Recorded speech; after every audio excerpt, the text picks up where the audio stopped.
The coffee shop explosion happened at exactly 2:47 p.m. on a Tuesday afternoon in downtown Seattle.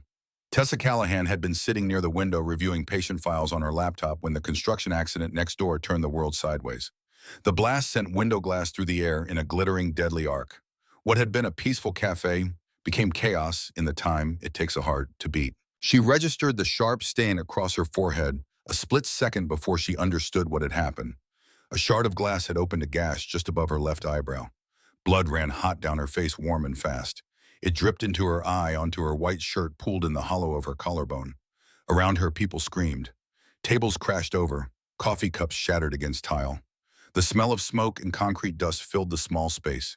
Tessa didn't scream. She didn't run. She stood up slowly and something shifted inside her. A door she'd kept locked for 10 years cracked open. Her vision sharpened. The chaos organized itself into clear tactical data. 4 casualties visible, multiple injuries, no secondary explosion risk. Time to work. The first person down was an elderly man who'd been thrown from his chair near the counter. Harold Miller. She'd seen him here before.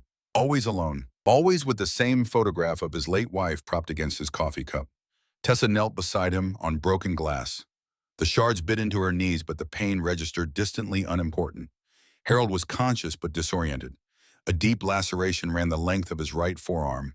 Blood pumped from the wound in rhythmic pulses. Close to the radial artery, dangerously close. Harold, her voice cut through his panic with surgical precision. Look at me. Can you hear me? His eyes found hers. Good. I'm Tessa. I'm going to take care of this. You're going to be fine. She grabbed napkins from the overturned table. Pressed them directly against the wound. Hard pressure. No hesitation. Her other hand found his wrist, checking pulse. Rapid but strong. Blood pressure, holding. Not in shock yet. What happened? Harold's voice shook. Construction accident next door. Doesn't matter right now. What matters is keeping pressure on this arm while I check the others. Her eyes swept the cafe while her hands worked. Training she'd spent a decade trying to forget surfaced with uncomfortable ease. Triage. Assess. Prioritize. Save who you can save. The second casualty was a young woman slumped against the far wall. Emma Rodriguez, regular customer. Always ordered the same vanilla latte with extra foam. Her breathing was shallow, rapid. Through the blood and dust, Tessa could see one pupil larger than the other. Possible concussion. Possible intracranial bleeding. Minutes mattered. The third casualty was a teenager. Brandon Chen, maybe 17. He sat frozen, staring at the piece of glass protruding from his left thigh. His hands hovered near it, wanting to pull, fighting the instinct. Femoral region. If that glass had hit the artery pulling, it would mean death in 90 seconds. The fourth was the cafe owner, Michael. Burns on his hands from spilled coffee. Walking wounded. Could wait. Don't touch it. Tessa's command froze Brandon's hands in mid-reach. Leave the glass exactly where it is. You pull that out, and you might bleed out before help arrives. Understand? Brandon nodded, pale. The barista appeared at her elbow. Ryan Cooper, 22, art student, good kid. His hands shook as he held out clean dish towels. You're bleeding really bad, shouldn't you? These people need help more than I do. Tessa took the towels, began wrapping Harold's arm with practiced efficiency. I need you to do something. Call 911 if no one has yet. Then bring me the first aid kit from the office. And Ryan, I need you to stay calm. These people are watching you. If you panic, they panic. Can you do that? He swallowed hard, nodded, ran toward the office. Tessa secured Harold's pressure bandage. The bleeding had slowed significantly. She moved to Emma. The young woman's breathing had deteriorated in the past 90 seconds. Tessa knelt beside her, ignoring her own blood dripping onto Emma's shoulder. Emma, can you tell me your name? Emma. The word came out slurred. Good. I need you to follow my finger with your eyes. Just your eyes. Don't move your head. Tessa pulled a pen light from her bag. Always carried one. Habit from her Navy days. Left pupil sluggish. Right pupil reactive. Unequal response. Definite head trauma. Do you know where you are? Coffee shop. Emma's voice was getting quieter. Do you remember what happened? Loud, then nothing. This was deteriorating. Tessa needed to keep her conscious, but she also needed to get to Brandon before panic made him do something fatal. Emma, stay very still. Don't move. I'll be right back. She moved to the teenager. His breathing was rapid, shallow. Early shock setting in. Brandon, look at me. Not at your leg. At me. His eyes snapped up. You're doing great. That glass stays right where it is until the paramedics arrive. It's acting like a plug. You understand? It hurts. I know, but pain means you're alive and your nerves are working. That's good. That's what we want. She examined the wound without touching the glass. No active arterial bleeding. The shard had gone in at an angle. Lucky. If it had penetrated straight, he might already be bleeding out internally. Ryan returned with the first aid kit. Tessa opened it, organized supplies with the fluid efficiency of someone who'd done this 1,000 times. Gauze, tape, elastic bandages, no hemostatic agents, no chest seals. But she'd work with what she had. She made an improvised ice pack and returned to Emma. The young woman's eyes were starting to drift closed. Emma, eyes open. Stay with me. The eyes opened. Barely. Tessa placed the ice pack on the visible contusion. Checked pupils again. Still unequal. Still concerning. But Emma was conscious. For now. The sound of sirens cut through the chaos. By the time the paramedics burst through the door, Tessa had stabilized all 3 critical patients. Harold's bleeding was controlled. Emma was conscious with stable vitals. Brandon's glass wound was supported and immobilized. The lead paramedic was a veteran named Rodriguez. Dark hair going gray. 20 years of service etched into the lines around his eyes. He'd seen everything. But when he saw the organized triage in front of him, he stopped. A small woman stood in the center of the disaster zone, blood covering half her face, giving him a medical briefing that sounded like it came from a trauma surgeon. Priority 1, 26-year-old female, blunt force head trauma, unequal pupils, left sluggish, possible subdural hematoma, conscious but deteriorating. Priority 2, 72-year-old male, deep laceration right forearm, bleeding controlled with pressure bandage, needs surgical repair. Priority 3, 17-year-old male, penetrating glass wound left femoral region, uncertain depth, recommend surgical extraction only. Rodriguez moved to Emma while his partner checked Harold. After 30 seconds of assessment, Rodriguez looked up. Ma'am, you need to sit down. That head wound is superficial, scalp laceration. High vascularity means significant bleeding but low actual danger. No loss of consciousness, no vision changes. These 3 are critical. I'm ambulatory. Rodriguez had been a paramedic long enough to recognize military medical training when he saw it, but this was beyond standard combat lifesaver certification. This was expert-level trauma triage. Who are you? Tessa hesitated. I have medical training. What kind? The relevant kind. Dr. Elena Reeves arrived 20 minutes later, emergency physician at Seattle General. She'd heard the call on her scanner, recognized the address as being on her route to work. The cafe was already swarming with emergency personnel when she walked in. She found Tessa sitting on the floor, finally allowing someone to clean her wound. That needs stitches, the treating paramedic said. 8 to 10. You really should have let us treat you first. Everyone else was more urgent. Dr. Reeves approached. I'm Elena Reeves, Seattle General ER. I understand you provided medical care before first responders arrived. Yes. What's your background? Navy corpsman, 8 years. Dr. Reeves has studied her. Navy corpsmen were good, very good, but the level of care this woman had provided went beyond standard training. Where did you serve? Tessa's expression didn't change, but something shifted behind her eyes. Various places. With Marine units. Yes, that explains some of it. Corpsmen attached to Marine infantry saw real combat, real trauma. They operated at a level most civilian medical personnel never experienced. But there was something else here. Something this woman wasn't saying. You did excellent work. You likely saved lives. Tessa deflected with the automatic response of someone who'd heard it before. Just did what needed to be done. That wound needs proper treatment. Come to the hospital. I'll manage. That wasn't a request. Something in Dr. Reeves's tone made Tessa look up. The doctor's eyes held understanding. Professional recognition. One combat veteran to another, even if only one of them had worn the uniform. All right. 3 days later, Tessa sat in her office at the VA Medical Center, reviewing a patient file when Dr. Miriam Ashford knocked. Miriam was 46, former Army trauma nurse, 2 tours in Iraq, gray streaking through her dark hair, sharp eyes that missed nothing. She was one of the few people at the VA who knew Tessa's full service record. Have you seen today's paper? Tessa looked up. No, should I? Miriam unfolded the Seattle Times, placed it on the desk. Front page, above the fold. Mystery woman saves lives while bleeding.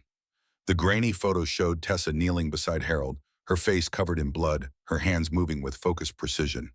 "They don't mention your name," Miriam said quickly. "Witnesses didn't know who you were. But Tessa people are calling you a hero." "I'm not. I did what anyone with training would do." "No," Miriam's voice was firm.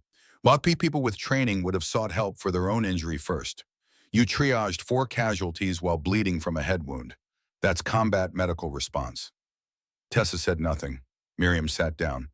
"I want to discuss something. A new program." "What kind of program?" "The VA has been working with FEMA and Homeland Security. Veteran Crisis Response Teams. Highly trained veterans who can augment civilian emergency services during major disasters. Mass casualty events. Natural disasters. Situations where standard first responder capabilities aren't sufficient. And you want me involved. I want you to lead the medical component." Tessa leaned back, the stitches above her eyebrow pulled. "I'm a counselor now. I help veterans transition to civilian life. I'm not a field medic anymore." "You were 3 days ago." "That was reflex, emergency response." "Exactly." Miriam leaned forward. "That's what we need. Veterans who respond on reflex, who function under pressure, who can bring their military expertise to civilian crisis situations. Tessa, you saved lives. You did it with a head wound that should have sidelined you. That's not just training, that's who you are." Tessa was quiet. She thought about David Torres, the young Marine who'd come into her office last week with a loaded handgun and a suicide note. She'd talked him down by reminding him that warriors could still serve without wearing the uniform. How many other veterans felt their training was worthless? How many felt they had no purpose? "All right," she said quietly. "I'll do it." 2 weeks later, Tessa stood in front of a room at the VA Medical Center, 25 folding chairs, 12 filled with veterans who'd responded to the program announcement. She studied them as they filed in.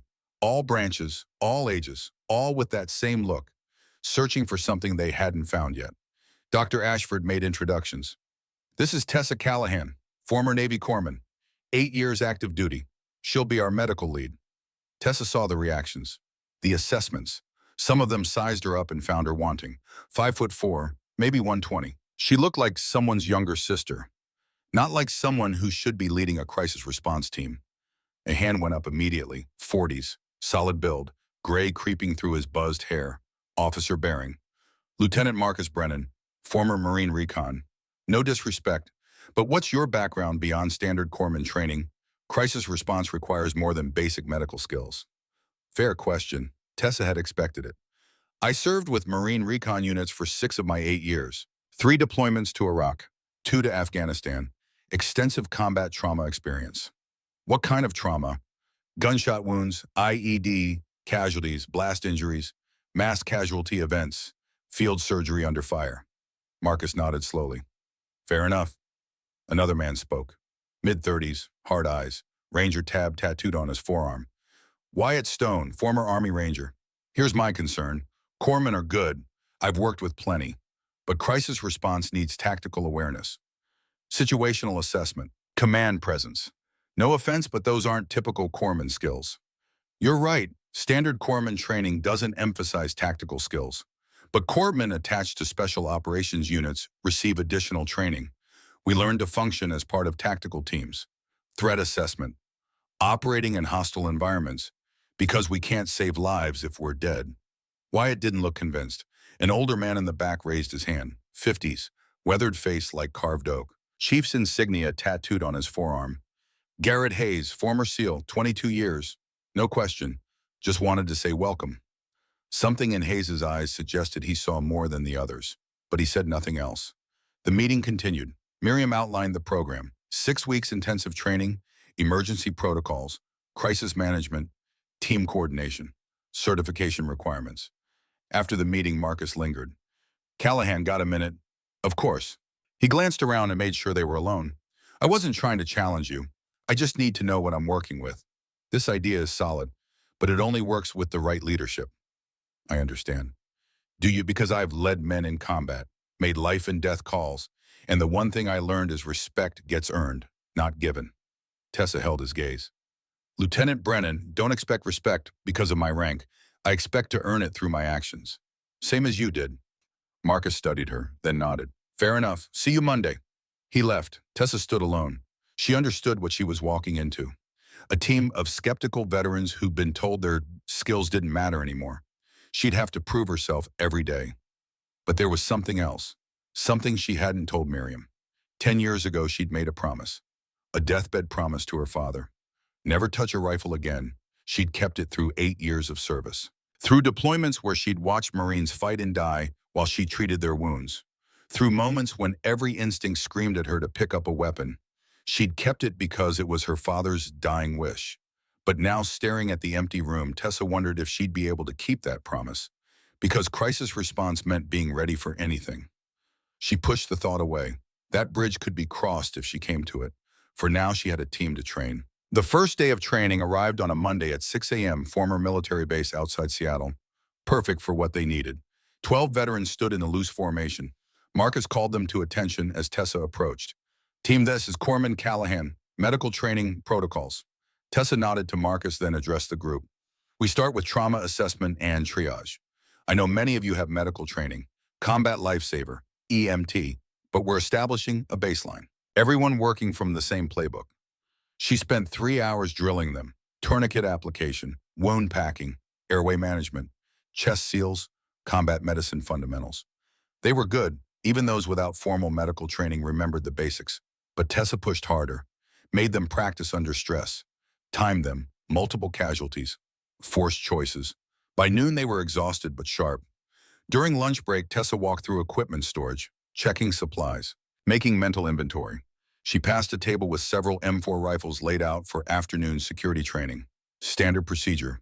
Response teams needed weapons, familiarity, even if they wouldn't carry them regularly. Tessa glanced at the rifles, then stopped. Something pulled her back. She looked at the closest rifle. Safety on, magazine removed, properly cleared. Her hand reached out. She picked it up, felt the weight, the balance.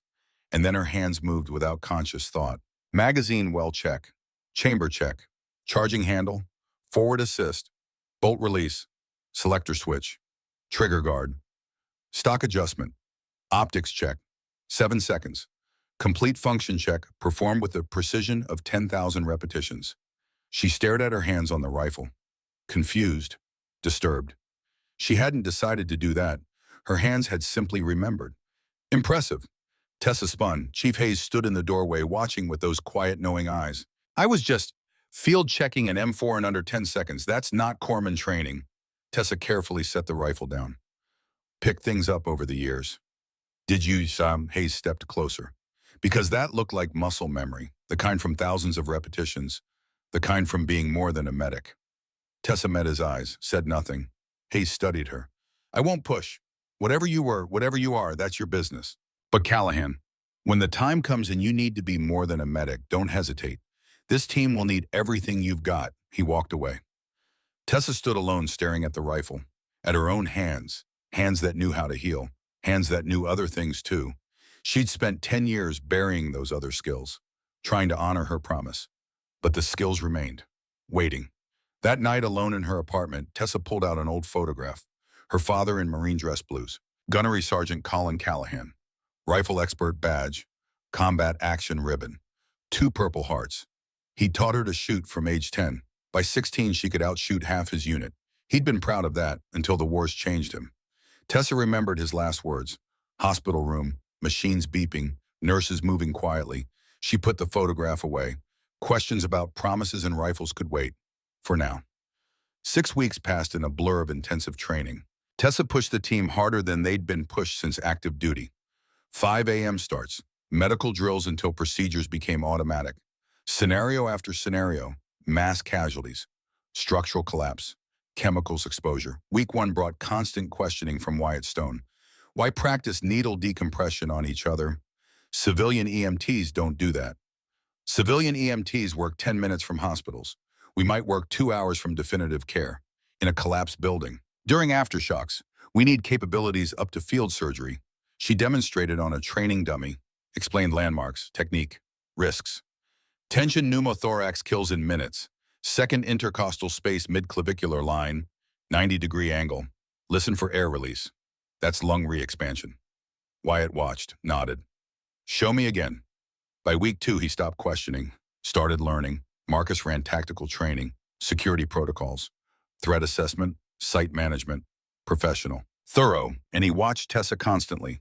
During a complex scenario with multiple casualties in simulated hostile fire, Tessa triaged a critical mannequin as expectant, too injured to save with available resources.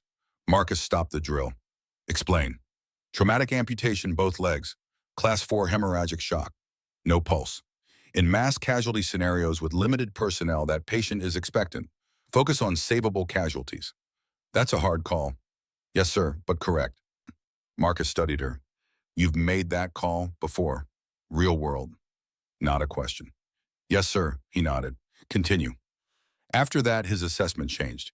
He deferred to her medical judgment without hesitation. Week 3 brought advanced procedures, cricothyroidotomy, chest tube insertion, surgical airways, procedures beyond standard EMT training. Tessa demonstrated each with calm precision. This was where combat experience showed. These weren't theoretical procedures. She'd done them under fire, in the dark, with wounded Marines bleeding out. Chief Hayes watched these sessions with particular attention. Never said much, just observed. Week 4 brought full disaster simulation, building collapse, trapped victims, brutal, realistic, designed to break people. They didn't break. 12 veterans moved through rubble with practiced efficiency. Tessa coordinated medical response while treating 3 critical casualties simultaneously. Marcus established command. Wyatt managed logistics. Hayes ran communications. They functioned as a unit. Afterward, Marcus addressed them. Best disaster response I've seen from any civilian team. Period. He glanced at Tessa. Callahan, your medical coordination was flawless. Military trauma surgeons couldn't have done better. Tessa deflected. Team did the work. I coordinated. But something had shifted. The skepticism was gone. They trusted her judgment now. They just didn't know the full extent of her skills. Week 5 brought the moment that changed everything. Equipment checks. Standard procedure. Tessa was reviewing medical supplies when Wyatt called out, "Hey, Callahan, you know anything about long-range optics? This scope's reading weird."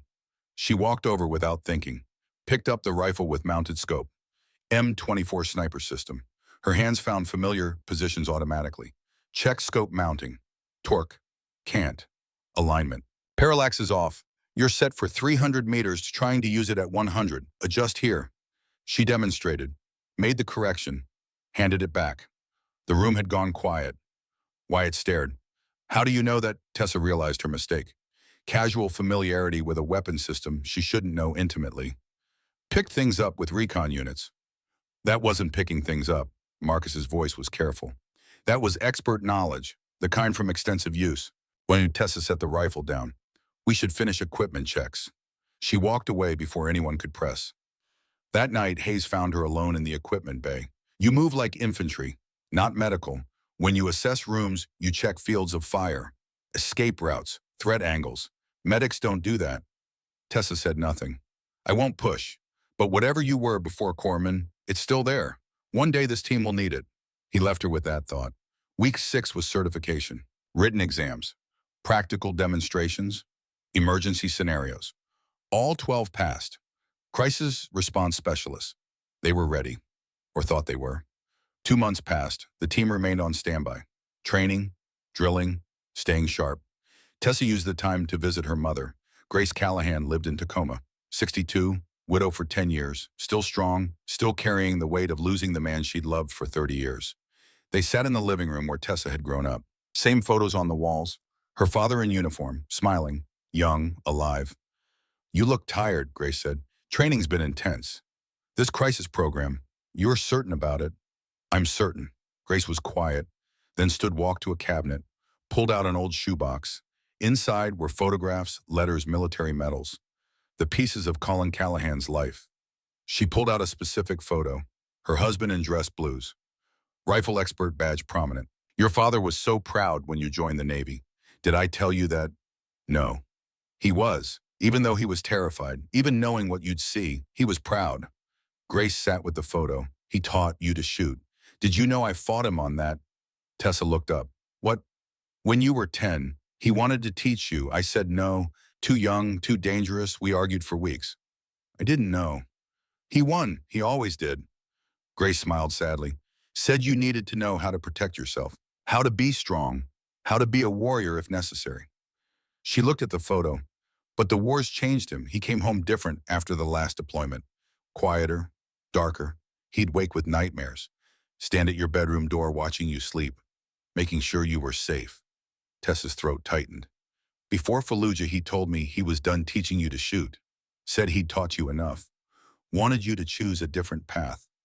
Grace's eyes were wet when he was dying in that hospital. When doctors said there was nothing more they could do, he asked for you, made you promise. Tessa remembered. The sterile room, machines, her father's hand weak in hers. But what came next she'd never heard. After you left the room that day, Grace continued, after you went for coffee, your father was still conscious. Barely. He said something else. Tessa went very still. He said, if Tessa ever needs to use what I taught her, if lives depend on it, let her. Don't hold her back with my dying words. I gave her two gifts, hands that heal and eyes that protect. I should never have made her choose. The words hung between them. Why didn't you tell me? Because I wanted you to keep the promise, because I didn't want to lose you like I lost him, because I was selfish. Grace took Tessa's hand. But watching you now, this program, I see it in your eyes. You're ready to be both. And your father knew you'd need to be. I don't know if I can. It's been 10 years. Your father used to say muscle memory is forever. Tessa's phone buzzed. She glanced at it, stood abruptly. Deployment alert, California earthquake. Grace stood, pulled her daughter close. Come home safe. And Tessa, if you need both hands, your father would understand. Tessa drove back to Seattle at 80 miles per hour. Updates flooded her phone. 7.2 magnitude. Northern California, Paradise Valley, significant structural damage. Hospital collapse. Multiple casualties. This was real. The team assembled at the airfield in 90 minutes. 12 veterans in full gear. They loaded onto a military transport with practiced efficiency. Marcus briefed during flight. Earthquake hit Paradise Valley at 1400 hours. 2.5 hours ago. Local hospital sustained major damage. East wing collapsed. 28 people trapped, including medical staff. Local resources overwhelmed. Roads damaged. Regular rescue delayed 6+ hours. We're immediate response. He pulled up satellite imagery. Primary mission extract survivors. Secondary established field medical station. Tertiary provides security if needed. Looting already reported. The team absorbed this in silence. Training versus reality? Different things. Tessa checked medical supplies for the third time. Tourniquets, hemostatic gauze, chest seals, airway kits, everything she might need. Hayes sat across from her. How you feeling? Ready? You've done this. Combat trauma. This is another day. Different context, same principles. Find them, fix them, move them. The plane touched down at a small airfield 20 miles from Paradise Valley. FEMA Director Susan Park met them. 50-something, gray hair, exhausted eyes. You're the veteran response team, Marcus stepped forward. Lieutenant Marcus Brennan, team leader. This is our medical lead, Tessa Callahan. Director Park looked at Tessa, small frame, young face, calm eyes. Your medical lead, yes ma'am. Background Navy corpsman, 8 years, combat trauma, multiple mass casualty events. Park studied her another moment, nodded. Good, we need combat expertise. 28 trapped. We've made contact with some. They're running out of air. Local fire is trying, but it's not enough. She showed them a diagram. East wing, 3 floors. Pancake collapse, structure unstable, aftershocks expected. Regular rescue teams having trouble accessing trapped sections due to debris and structural concerns. Marcus leaned in. Injuries. Unknown. Radio contact with 2 trapped doctors. They report multiple crush injuries. Internal bleeding, at least 3 critical. Tessa's mind worked. Crush injuries meant compartment syndrome. Rhabdomyolysis. Possible renal failure. They'd need IV access. Fluids, pain management, fast. We'll need field hospital capability, Tessa said. Somewhere stable for treatment as we extract. IV supplies. Blood if possible. Surgical capabilities. Park nodded. Mobile medical unit en route, 90 minutes. Too long, we start treating now. Then work with what you have. The convoy raced toward Paradise Valley. Through the window, Tessa watched the disaster unfold. Collapsed buildings, fires, people wandering in shock. Worse than briefing suggested. They reached the hospital. The east wing had collapsed exactly as described. 3 floors compressed into 1.5. Concrete and steel twisted together. dust hanging in the air. Local firefighters worked the rubble but looked lost, overwhelmed, beyond their capabilities. Marcus established command with the fire chief. Wyatt organized equipment. Hayes set up communications. Tessa moved to the intact section where casualties were staged. 8 already extracted, various injuries. A nurse trying to manage them alone looked ready to collapse. Tessa Callahan, Navy corpsman, crisis response. Let me help. The nurse's relief was immediate. Thank God. One with tension pneumothorax. I don't have decompression equipment. 2 crush injuries, 3 fractures, 1 possible internal bleeding, and I'm out of IV bags. Tessa assessed in seconds. The pneumothorax first, minutes from death. She found the patient, middle-aged man, respiratory distress, tracheal deviation, distended neck veins. Sir, I'm Tessa, going to fix your breathing. This will hurt, but it'll save your life. She prepped the site, found landmarks, second intercostal space, mid-clavicular line, 90-degree needle insertion. The rush of air confirmed diagnosis. Breathing eased immediately. You'll be okay. She moved to the next patient. For 2 hours she worked, stabilizing casualties, starting IVs with dwindling supplies, packing wounds, splinting fractures. Training took over. Muscle memory, every procedure performed with calm precision. But she kept one ear on the radio. Marcus and the extraction team were struggling, structure more unstable than anticipated. Access points collapsing. 4 people extracted in 2 hours. 24 still trapped. Then the radio traffic changed. Shots fired. Shots fired. Hostile fire. Tessa's head snapped up. Marcus's voice, calm but urgent. 3 armed individuals, 600 meters, east position, firing on rescue workers. We're pinned. Wyatt, can't reach cover with casualties. We're exposed. Fire chief, my people aren't armed. We need law enforcement. Director Park, sheriff's overwhelmed. No units available. Marcus, anyone qualified marksman? We need suppressive fire, now. Silence. Tessa's hands went still on the IV line she was placing. 600 meters. Armed hostiles, team exposed. Casualties endangered. Her mind calculated automatically. Wind speed, distance, elevation. The kind of shot requiring trained precision. She could make it. 10 years of not touching a rifle. 10 years keeping a promise to a dying father. 10 years being only a medic. Hayes' voice echoed. When you need to be more than a medic, don't hesitate. Her mother's words. If you need both hands, your father would understand. Radio crackled. We need help, now, casualties exposed. Tessa made the decision in half a second. She keyed her radio. Brennan, this is Callahan. I can make the shot. Static. Then Marcus's confused voice. What? I can make the shot. Give me the rifle. Callahan, this isn't. Sir, I can make the shot. Trust me. Long pause. Get here now. Tessa turned to the nurse. Keep them stable. Vital fluids. Monitor airways. I'll be back. She ran toward the collapsed wing, found Marcus and team pinned behind concrete. Rifle fire cracking, rounds impacting nearby. Marcus looked at her, blood on his face from a cut, eyes hard. You sure? Give me the rifle. He handed her his M24. The weight was immediately familiar. Except this wasn't her rifle. Wasn't the one her father had taught her on. She found stable position, concrete rubble for support, bipod deployed. Her body settled into familiar stance automatically.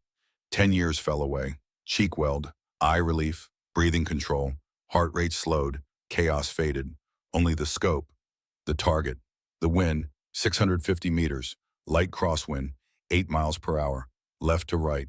She found the first target, man with rifle. Firing position. Her finger found the trigger. Squeezing, not pulling, the way her father taught. The rifle bucked, shot went wide, missed by 2 feet. 10 years of rust, wind calculation off. Wyatt's voice, shit, I knew. But Tessa was adjusting, her father's voice in her head. Calm, patient, teaching a 10-year-old to read wind. Watch the mirage, Tessa, see how it moves. She saw it, heat shimmer, air movement, adjusted scope, 2 clicks right, half click up, breathed. 4 in, 7 hold, 8 out. Heart rate dropped below 70. World went silent. She squeezed. 650 meters away, the man dropped. Center mass. Team behind her went silent. Tessa was already transitioning. Second target, 720 meters. Moving, lead the target. Account for movement, wind, distance. She fired. Hit. Third target, 680 meters. Taking cover. She waited. Patient. The way hunters wait. The man moved. 2 seconds exposure. She fired. Hit. Hostile fire stopped. Tessa safed the rifle. Set it down. Hands steady. No shaking. Just calm from executing familiar tasks with perfect precision. She turned. 12 veterans stared in absolute silence. Marcus found his voice. What the fuck, Callahan? Tessa met his eyes. Threats neutralized. Continue extraction. Where did you learn to shoot like that? My father taught me. Your father taught you 600-meter shots under pressure. Yes, sir. Wyatt stepped forward, looked at the rifle, at Tessa. Back at the rifle. Oh, that wasn't luck. That was expert marksmanship. He stopped. Realization dawning. You're not just a corpsman. Tessa said nothing. Hayes stepped forward, expression knowing. Told you all, day one, watch her eyes. She's been calculating fields of fire since arrival. She's both. Marcus's face showed shock, anger, confusion. Explain, now. After extraction, right now we have 24 people trapped. That's the mission. She turned to walk back toward the field hospital, leaving 12 stunned veterans behind. The secret was out. Skills buried for 10 years had surfaced. The promise made to her dying father had been broken. But 24 people were alive who wouldn't be if she'd hesitated. And somewhere Tessa hoped her father understood. Extraction continued. 4 more survivors pulled from rubble over 90 minutes. Tessa treated each one as they emerged, dust-covered, injured, alive. She worked with focus and intensity, starting IVs, packing wounds, stabilizing spines. But she felt the weight of 12 pairs of eyes, questions hanging unasked. Marcus approached as she finished chest tube insertion on a trapped firefighter. Waited until she'd secured the tube, confirmed lung re-expansion. Callahan, we need to talk. After the mission. No, now, the team deserves answers. Tessa looked at the firefighter, stable, breathing easier. She nodded to the assisting medic. Monitor oxygen saturation, below 92 increased flow. She stood, followed Marcus. The team gathered, all of them. Even Hayes, who looked less surprised. Marcus's voice was controlled, barely. Where did you learn to shoot like that? Tessa was quiet. She dreaded this conversation for 10 years. No avoiding it now. My father, Gunnery Sergeant Colin Callahan, Marine Corps, 22 years. What did he do? Scout sniper, multiple deployments, Gulf War, Somalia, early Iraq operations. Understanding dawned on faces. Marcus's expression shifted. He taught you. From age 10, by 16 I could outshoot half his unit. Wyatt's voice was tight. Why hide that skill level? Because I promised I'd never use it. The words fell heavy. Marcus frowned. Promised who? Tessa's jaw tightened, the part she'd never told anyone. Not in 8 years of Navy service. Not in 3 years at the VA. My father died when I was 18. Firefight in Fallujah. 2015. Saved his whole squad. Took 3 rounds doing it. She paused, steadied herself. They medevaced him to Germany. Landstuhl. My mother and I flew out. He lived 2 days, long enough to say goodbye. Her voice remained clinical, but her hands clenched. Second day, he asked to see me alone. Barely conscious. Heavy morphine. But lucid enough to know he was dying. Complete silence from the team. He said he'd seen too much killing. 22 years of it. Said he'd taught me to shoot because he thought I needed protection. But he'd changed his mind. The wars changed him. Tessa's voice dropped. He made me promise. Never become a shooter. Never use those skills. Join medical instead. Save lives, not take them. He said 1 killer in the family was enough. She met Marcus's eyes. I promised him. While he was dying, while my mother held his hand, never touch a rifle again. Marcus absorbed that. But you joined the Navy. As corpsman, medical only, served with recon units for 6 years, attached to combat operations, saw firefights, IED strikes, mass casualties, but never carried a weapon, never fired a shot, kept my promise. For 10 years, Hayes said quietly. For 10 years, Tessa confirmed. Until today, Marcus said. Until today. Wyatt stepped forward, earlier skepticism gone, replaced by respect, confusion. Why break it now? Tessa looked toward the collapsed hospital, toward casualties, toward trapped survivors. Because my father also taught me something before the wars changed him, before he decided killing was wrong. He taught me heal when you confide, when you must. She turned back. I looked at the situation. Armed hostiles, 600 meters, team exposed, casualties endangered, law enforcement hours away. And I asked, can I heal these people if they're dead? Can I fulfill medical mission if my team is pinned? Voice steady, certain. Answer was no. So I fought because I had to. The team was quiet, processing. Marcus finally nodded. Your father, scout sniper. What was his longest confirmed? 1,200 meters, Fallujah, 2004. And you, 1,400 meters, years ago. I'm rusty. Wyatt let out a low whistle. That wasn't rusty. 3 perfect shots under combat stress. First shot missed. First shot was range finding. Every sniper does that after years away. Hayes stepped forward, weathered face calm. Callahan, I need to tell you something. Your father and I served together, not Iraq, earlier. Mogadishu, 1993. Tessa's eyes widened. I was a young SEAL, 23. First deployment, got pinned during October battle. Somali militia surrounded us. I was wounded, bleeding out. Your father provided overwatch from 400 meters. Hayes' voice carried old memory weight. He cleared 6 hostiles in 40 seconds, then came down through enemy fire. Dragged me to extraction, stayed until birds arrived, saved my life. He looked directly at Tessa. Before he died, he sent me a letter, said if his daughter joined service, I should watch over her. Told me what he made you promise, but also told me something else. Tessa went very still. Said he might have been wrong, made you choose between 2 parts when you should have been allowed both. Said if you ever needed to use what he taught to save lives, I should tell you he'd understand. He'd be proud. Words hit Tessa like physical blows. Carefully maintained control cracked. Tears burned. She pushed them back through will. He said that, his own words, I've carried that letter 10 years, waiting for this moment. Marcus cleared his throat, hard edge gone from voice. Callahan, what you did wasn't wrong. It was necessary. You saved lives, multiple lives, including ours. Wyatt nodded. I was wrong about you. You're not just corpsman, not just shooter. You're both. We need both. Radio crackled. Team lead, this is Director Park. Major aftershock detected. Seismologists say imminent. Evacuate collapse zone immediately.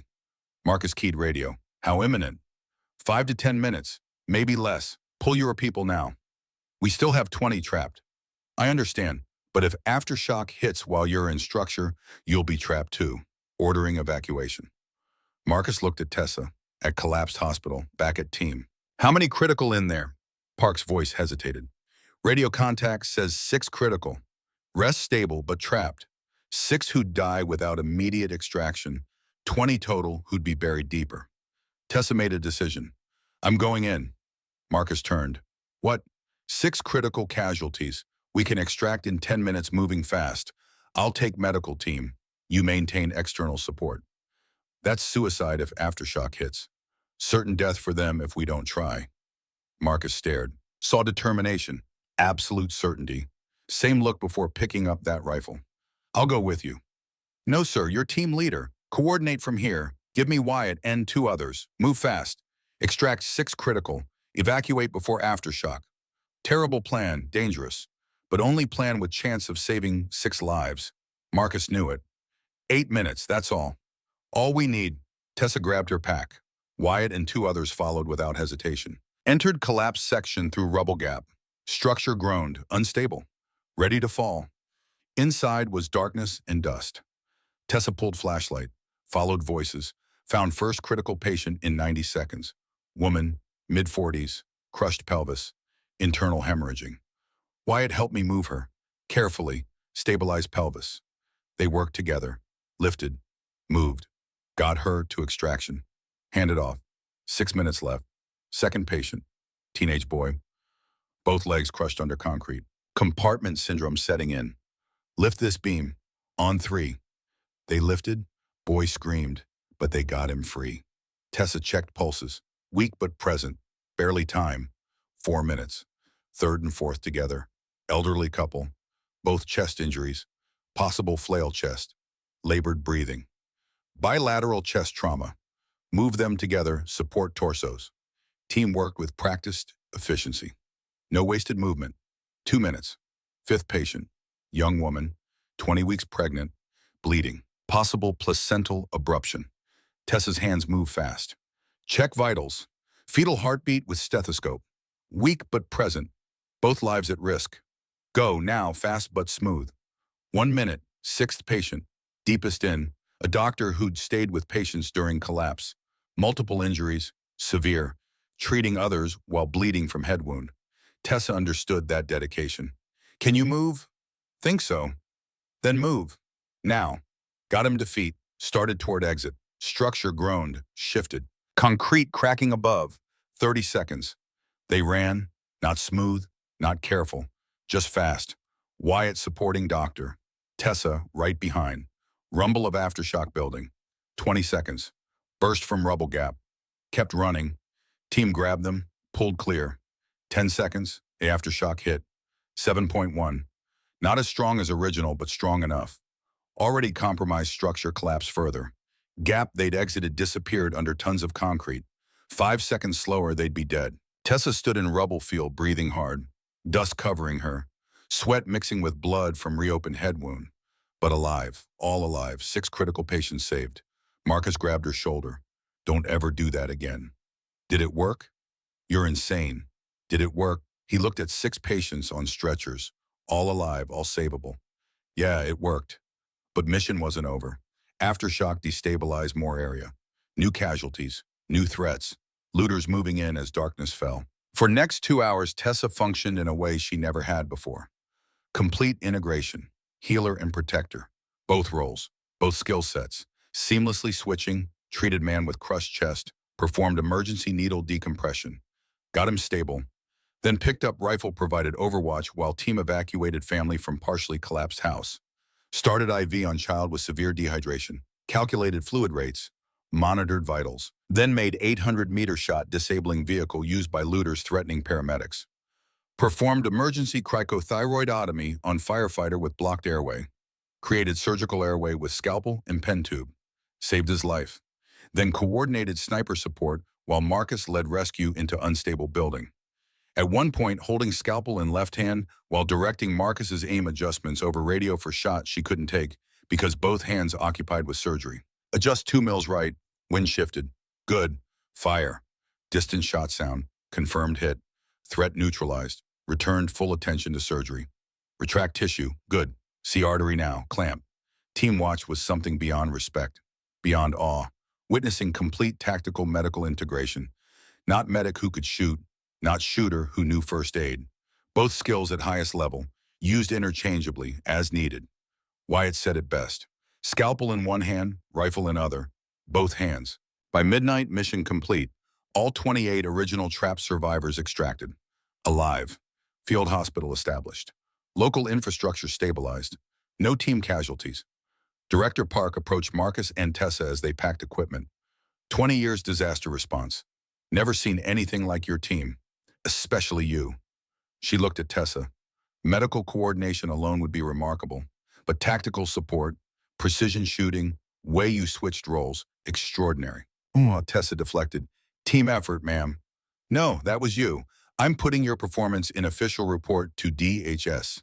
This model needs study. Replication. Marcus stepped forward. Ma'am, Corman Callahan isn't just medical lead. She's our most valuable asset. Period.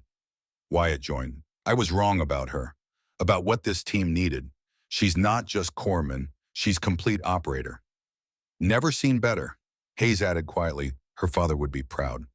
Tessa felt weight of their words. Validation she'd never sought, never wanted, but needed to hear. Flight back to Seattle was quiet. Exhausted veterans processing what they'd experienced. Accomplished. Learned about the small woman at front of plane. Tessa stared out window at darkness below. Thought about her father. Promise made and broken. Lives saved because she'd been willing to be both things. Phone buzzed. Text from mother. News showing California earthquake response. Saw your team mentioned. Are you okay? Tessa typed back. I'm fine, Mom. I'll call tomorrow. Need to tell you something. I already know, sweetheart. And your father knows too. I'm proud of you. Tessa felt tears come finally. In darkness, where no one could see. Let them fall silently. 1 year later. The VA Medical Center had changed. Expanded. New wing dedicated to crisis response training program. Funded by federal grants. supported by Defense Department, built on success of one team's California mission. Tessa stood at front of classroom. 40 students filled seats, veterans from every branch, every background, all searching for same thing: purpose, integration, way to use skills to serve. Welcome to Integrated Combat Medicine. Week 1, I'm Tessa Callahan, lead instructor. She looked at faces, saw herself in them, saw struggle, transition, question of what comes next.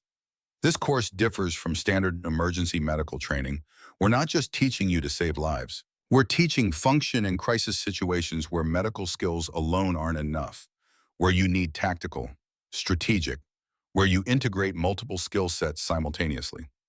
She pulled up slide, combat footage from California earthquake, team treating casualties while providing security, medical procedures under threat, integration in action.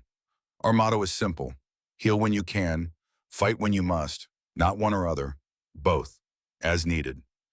Hand went up. Young woman, late 20s, former Army medic. Ma'am, how do you switch between roles, treatment to tactical, without losing focus? Tessa smiled. You don't switch, you integrate. Same hands that start IVs can operate rifles. Same eyes assessing wounds can calculate shots. Same mind prioritizing casualties can analyze threats. Not about being two people, about being one complete person. Training continued. 6 weeks intensive instruction, medical procedures, tactical operations, crisis management. Tessa pushed them hard, same way she'd been pushed, same way her father pushed her. But she also taught something else, something learned the hard way. Your skills don't define worth. Your actions do. Doesn't matter what you can do. Matters what you choose to do and when. Evenings after classes, Tessa walked via halls, visited patients, talked to veterans struggling with transition, reminded them their service mattered. They mattered. David Torres was success story. Marine who'd come to her office with gun and suicide note, now teaching crisis de-escalation in program. Alive, purposeful, whole. You saved my life, he told her once. You saved your own. I reminded you of reasons to. Program expanded to 8 states, 200 graduates, deployed to hurricanes, floods, wildfires, earthquakes. They'd saved hundreds of lives. Found purpose in process. Veteran suicide rates in program cities dropped 19%. Not therapy, not medication. Because veterans found way to serve again, to use skills, to matter. Tessa's office walls covered with photos, 47 rescue operations, hundreds of patients saved. But favorite photo was smaller, personal, father in dress blues. Next to it, new photo, Tessa in crisis response uniform. Both warriors, both healers. Friday evening, Tessa drove to Tacoma. Mother's house, weekly dinner, maintained tradition. Grace Callahan looked older, but stronger too. Weight of widowhood easing as years passed. They sat at kitchen table, same table where Tessa ate breakfast before school, where father taught her to field strip first rifle, where family happened. Program's doing well, Grace said, not question. Very well, expanding to 6 more states next year. Your father would be proud. Tessa looked at mother. Think so? Even though I broke promise, Grace reached across, took daughter's hand. You didn't break promise, you evolved it. Father asked you never be just killer, and you're not. You're healer who can protect when necessary. That's different, better. I still think about that day, hospital, what he said. I know, but Tessa, I also think about what he said after, what I didn't tell you for 10 years. He wanted you to have both gifts, be complete. You honor his memory using both when needed, teaching others same, comfortable silence, kind from shared understanding, shared loss, shared healing. Phone buzzed. Mission alert, hurricane damage, Louisiana, Category 4, mass casualties expected. Tessa looked at mother. Have to go. I know, come back safe. And Tessa, your father's watching. He's proud. I know it. Team assembled at airfield, 40 members now, not 12, program grown. But core remained. Marcus, Wyatt, Hayes, veterans there from beginning. Marcus handed mission briefing. Category 4, significant flooding, hospital evacuations needed, possible mass casualty. And Tessa reviewed details, medical requirements, tactical considerations, logistics, mind organized automatically. Years of training, years of experience, both military and civilian, both medical and tactical. We'll need advanced water rescue, field hospital for 200 patients. Security, looting follows disasters. Agreed. You lead medical. I handle tactical coordination. They loaded equipment, team moved with practiced efficiency, no wasted motion, no confusion. Done this dozens of times. As plane lifted, Tessa looked out at Seattle disappearing, thought about how far she'd come, from 10-year-old learning to shoot, to 18-year-old making impossible promise, to 28-year-old breaking promise to save lives, to 29-year-old teaching others to integrate gifts. Hayes sat beside him. How you feeling? Good. Ready. Your father taught you well, both sides. He did. Wish he could see this. What we've built. Hayes smiled slightly. He can, trust me. Warriors never really leave. Just watch from different position. Plane climbed into night sky, 40 veterans heading toward another disaster, another mission, another chance to serve. Tessa pulled out photograph. Father, young, strong, alive. On back in his handwriting note she'd found recently in mother's belongings. For Tessa, when you're ready, remember best warriors know when to heal and when to fight. Best healers know when to protect and when to care. You have both gifts. Use them both. Love, Dad. He'd written it years before dying, before promise, before hospital. He'd known, even then, she'd need both. But before tucking photo away, Tessa thought about final classroom session yesterday. After 40 students left, one remained. Rachel Torres, 27, former Army medic, 3 tours Afghanistan, struggling with transition for 2 years. So, Callahan. Rachel had approached hesitantly. Can I ask something? Of course. How did you know that you could do both? That it wasn't betraying one to use the other? Tessa had set down her materials, gestured to chair. Tell me about your service. Rachel sat. I was combat medic, attached to infantry, saw a lot of action, treated a lot of wounded. But she paused. I also had to fight sometimes. When we got overrun, when there was no choice, and you feel guilty about that. Yes, I became medic to save lives. Not take them, but I killed people, multiple people, and I'm good at it. That scares me. Tessa understood that fear intimately. Rachel, let me tell you something. For 10 years, I thought I had to be one thing or the other, healer or warrior. I'd made a promise to be only healer, and I kept that promise even when it was hard, even when every instinct said otherwise. She pulled out father's photo, showed Rachel. My father was Marine Scout sniper, taught me to shoot from age 10. By 16, I was expert marksman, but he died asking me never to use those skills, only heal, never hurt. Rachel leaned forward listening. I kept that promise through 8 years Navy service, served with recon units, saw combat, never carried weapon, never fired shot, until California. The earthquake mission, I read about that. Armed hostiles threatened my team, endangered casualties. I had choice. Keep promise to dead father or save living people. I chose to save them. And I learned something. My father didn't want me to be just killer, but he also didn't want me to let people die when I could prevent it. The note he left said I had both gifts. Use them both. Tessa leaned forward. Rachel, you're not betraying your medical oath by being able to fight. You're fulfilling it, because sometimes the only way to save lives is to stop threats. Sometimes healing requires protecting. They're not contradictory. They're complementary. Rachel's eyes were wet. I've been so ashamed, thought I was broken, thought I'd failed as medic. You're not broken, you're complete. And that completeness is exactly what this program needs, what the world needs. Healers who can protect, protectors who can heal. How do I stop feeling guilty? By understanding context. You didn't kill because you wanted to. You killed because you had to protect patients, to protect your team. That's not murder. That's protection. There's a difference. Rachel had wiped eyes, nodded. Can I join the program next training cycle? You're already in. Orientation starts Monday. Now on plane heading to Louisiana, Tessa smiled, thinking about Rachel, another veteran, finding integration, finding purpose.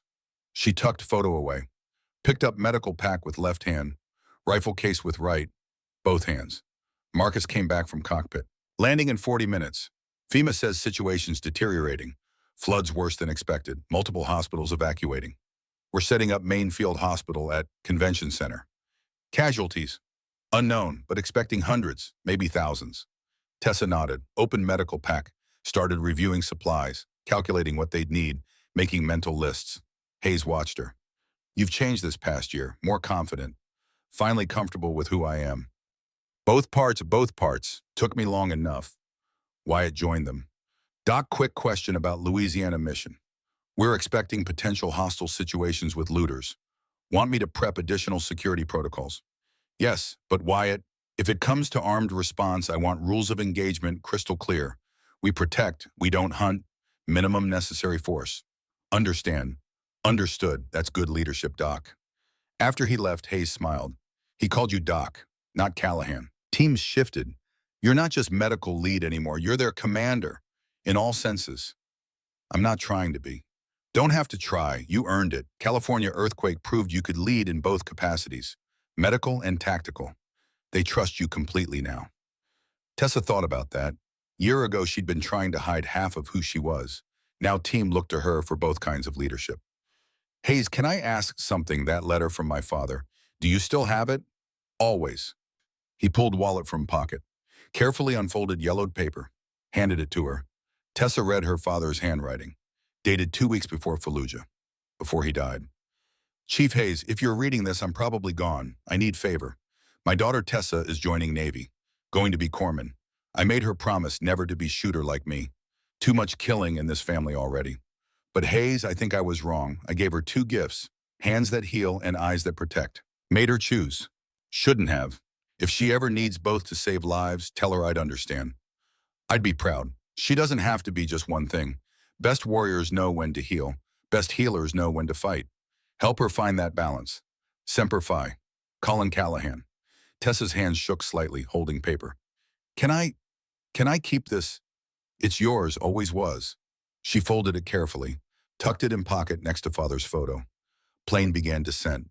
Below Louisiana coast appeared. Even from altitude, flooding visible. Massive. Devastating. Marcus called team to briefing positions. Listen up. This is going to be sustained operations. Minimum 72 hours.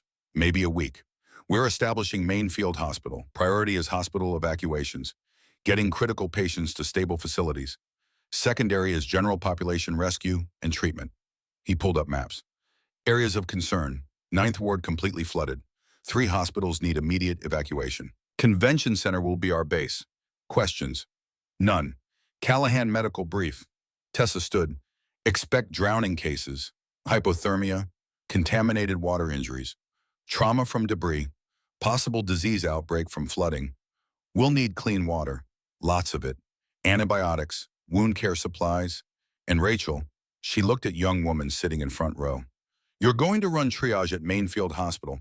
I need you coordinating incoming casualties, prioritizing treatment, managing flow. Can you handle that? Rachel's face showed surprise and determination. Yes, ma'am. Good, because you'll be making life-death decisions. Hard calls, but I trust your judgment. After briefing, Marcus pulled Tessa aside. You sure about putting Rachel in charge of triage? She's new. She's ready. Sometimes you learn by doing, and she needs to know we trust her. You sound like a commander. I'm medical lead. You're more than that now. Team knows it. I know it. When are you going to accept it? Tessa didn't answer. Plane touched down. Next 72 hours were blur. Chaos, exhaustion, triumph, and tragedy. Field hospital at Convention Center became organized medical operation. Tessa coordinated while treating most critical cases. Rachel ran triage with surprising competence. Marcus managed security and logistics. Hayes communications. Wyatt supply chains. Team functioned as integrated unit. When medical situations arose, Tessa led. When tactical situations developed, she and Marcus co-led seamlessly. On second day, looters attacked supply convoy.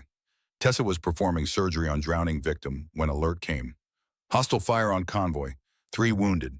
Need immediate medical. Tessa finished critical surgical step. Rachel, close for me. Standard procedure.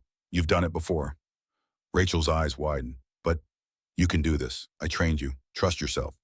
Tessa grabbed rifle medical pack. Ran to convoy location 6 blocks away. Found Wyatt and 2 team members pinned behind overturned truck. 1 wounded in leg, 1 in arm, 1 in shoulder. Tessa assessed situation instantly. Hostiles in building 400 meters away. Team couldn't move wounded without exposure. She set up position. Made 3 shots in 90 seconds. Threats neutralized. Then immediately shifted to medical. Treated all 3 wounded, stabilized, arranged evacuation. Wyatt watched in awe. You just went from sniper to surgeon in 30 seconds. Not surgeon, corpsman. Doc, you're whatever we need you to be. By day 4, they'd evacuated 2 hospitals, treated over 800 casualties at field hospital, coordinated with arriving National Guard units, established sustainable operation that would continue after team departed. Director Park visited field hospital on final day.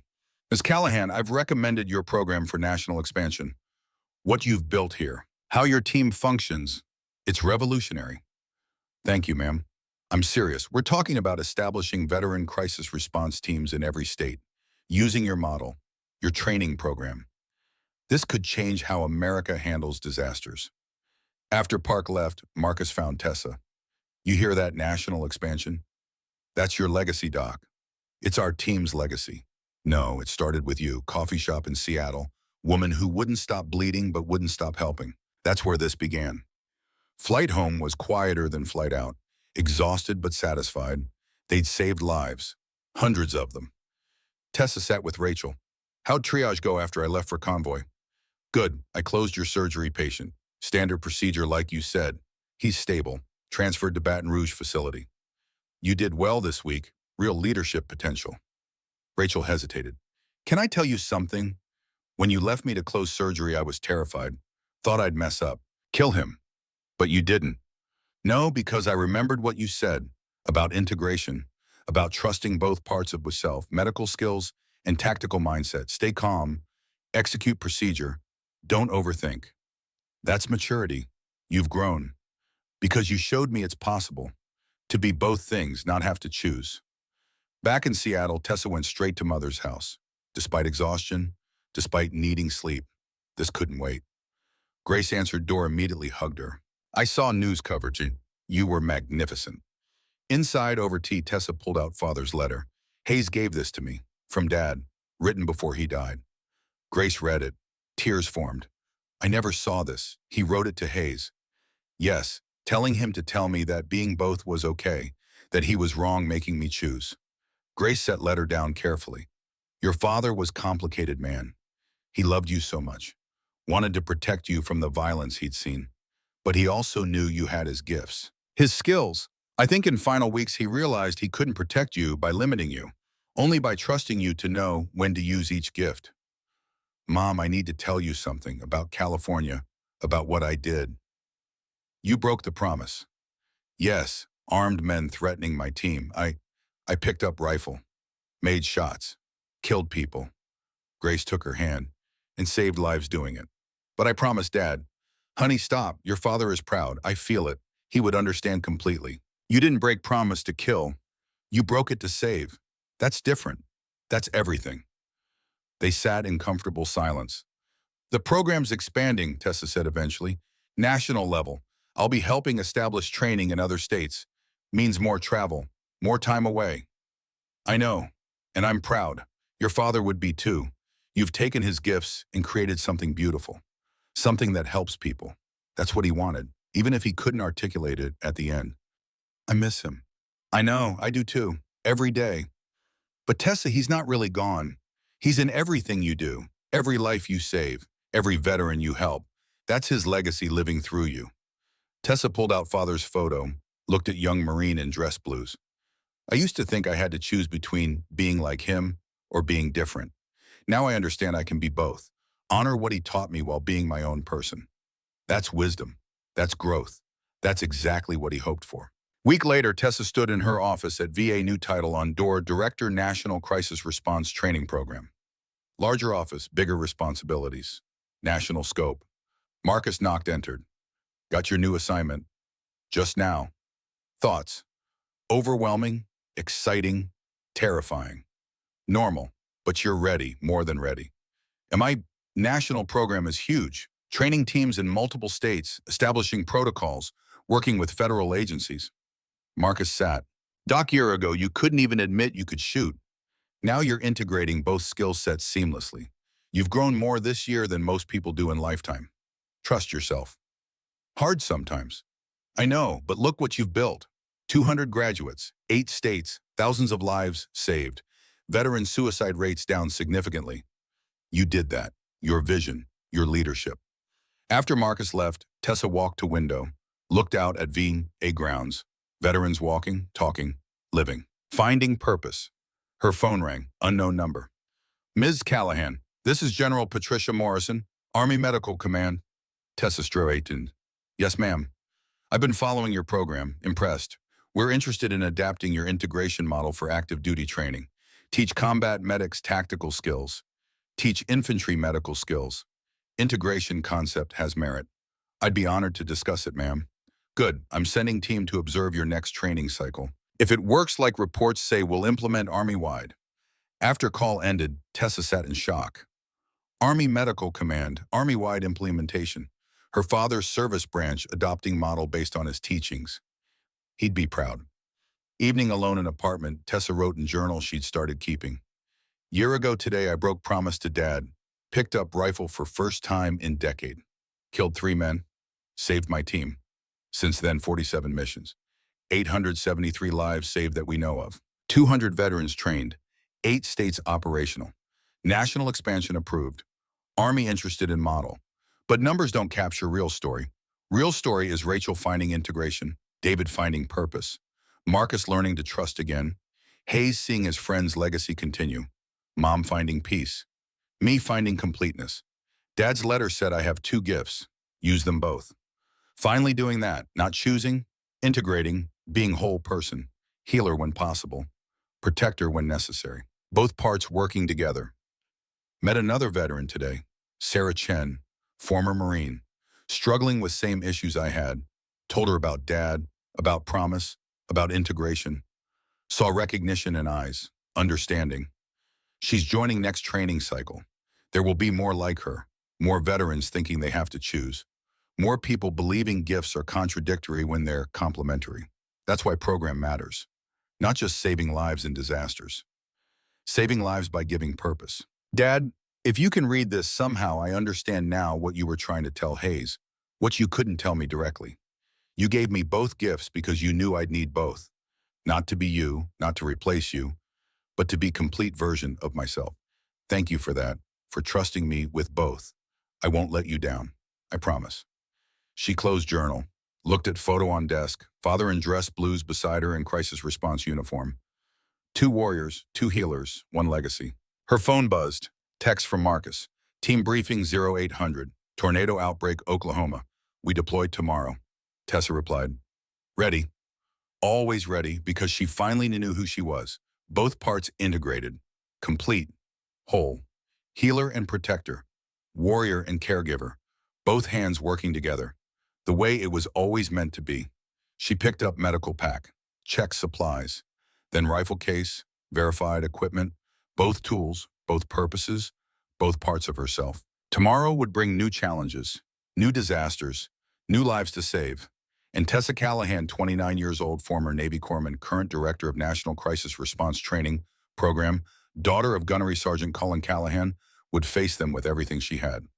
Both hands, both gifts, complete. The protector's promise had evolved. No longer promised never to fight, but promised to protect, to heal, to integrate both when lives depended on it. And that was a promise she'd keep, always.